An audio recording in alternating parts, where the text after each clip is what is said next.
o wha, kutai mai nei, ki tēnei karati, tiko kiti, te pōko, i nei tauira, ka nui, te rekoreko, te koutu, kai nā kao.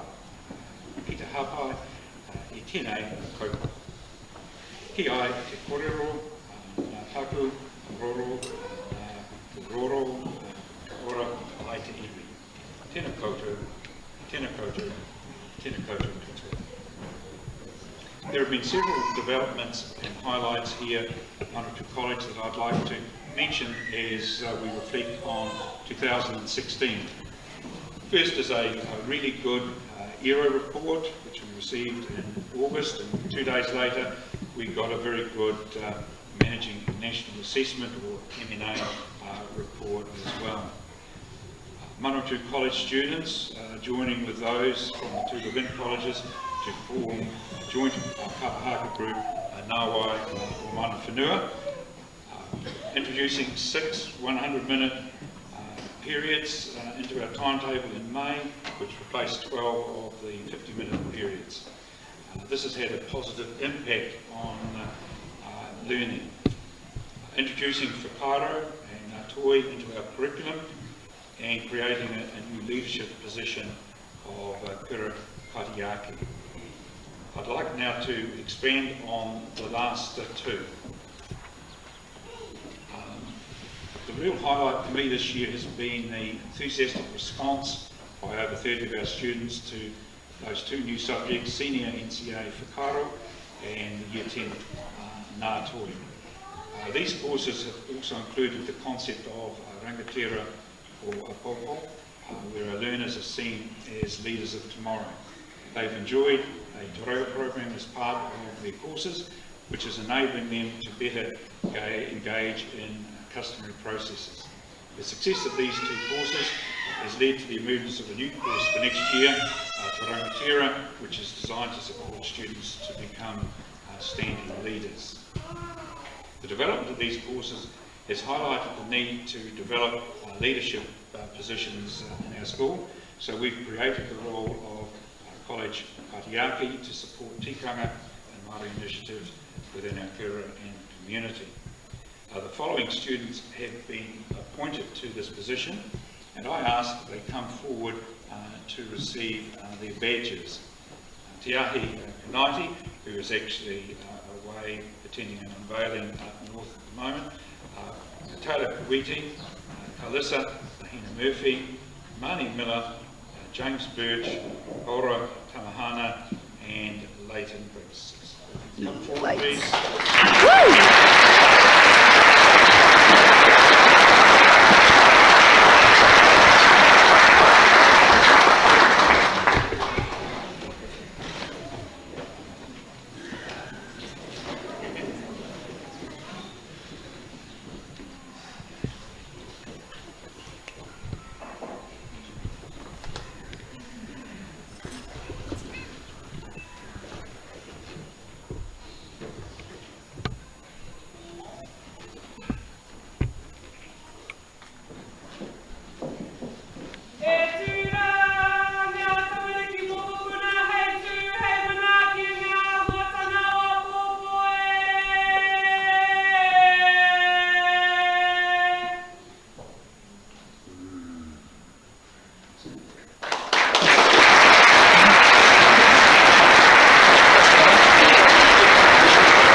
Parent representatives on our Board of Trustees did not seek re-election in May, as they no longer had children coming to college.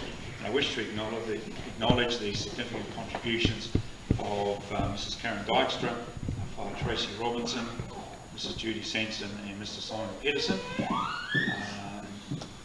They've made some particularly valuable contributions in the last 6 to 9 years, especially Simon, who's our board chair for most of that time, and also Judy Sanson, who was our deputy chair.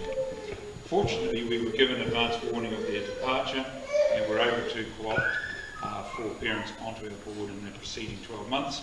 and all were elected as parent representatives in May. The new board, under the leadership of Paul Davenport, is functioning very well. At the end of term 3, we farewell our dedicated and long-serving food technology teacher, Mrs. Christine Hogarth, who retired from teaching and shifted to Blenheim. In August, Mrs. Jude Richards left on 2 years' leave to teach in Sharjah, and next year Mr. Nick O'Day will be on leave 4 days a week to immerse himself in Whakaraumāori. Mr. Chad Elwood will also be on leave next year and will be teaching in another school in Palmerston North. We'll be welcoming several new teachers next year to fill these gaps and to cover for an increased role in 2017. Now, it's my great pleasure to present this college's first recipient of a Gold Duke of Edinburgh Hillary Award. Kyle William Simeon undertook the following activities in his Gold Award, and I hope you can all read it up there, so I don't need to read it from out here, but it's quite a hard award to get, a very hard award to get. That's why there's so few students actually end up getting a Gold Award, and it's taken quite a long time for someone in the college to actually complete their goal. Probably the highlight of what Kyle has told me was just the Outward Bound course, which was 21 days down in Marlborough Sounds, and that really sort of finished it off. So Kyle, I'll just ask you to come in now and get your gold badge and some certificates for each stage.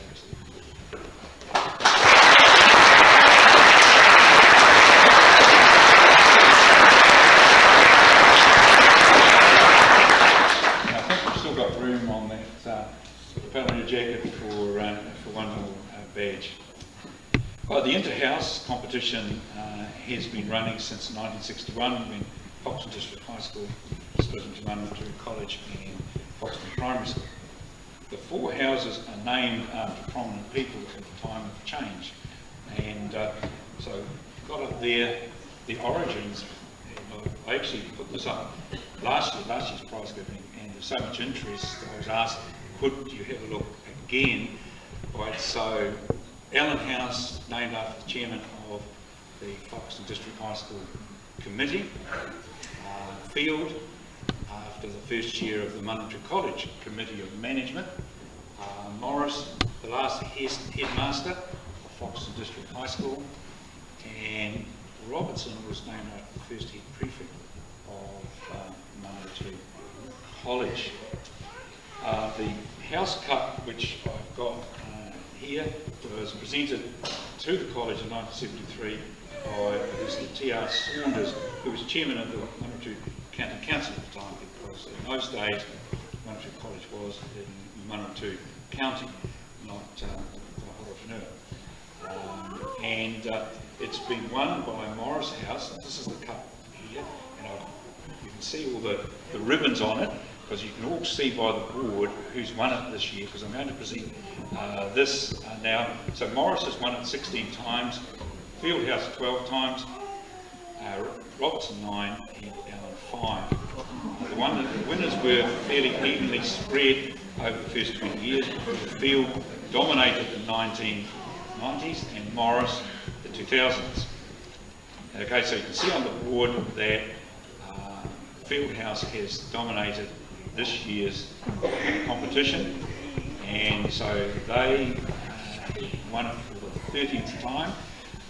So I just congratulate Mrs. Brown. It has been her lifelong ambition, I think, to win this again.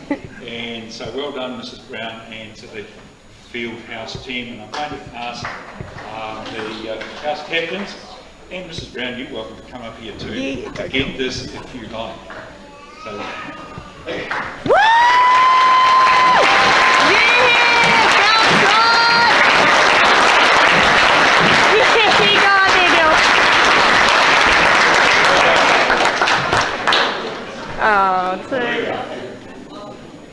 Yeah, girls.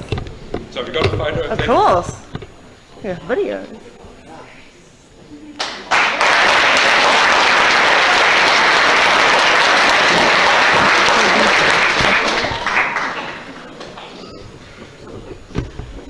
Now would you please stand for the national anthem?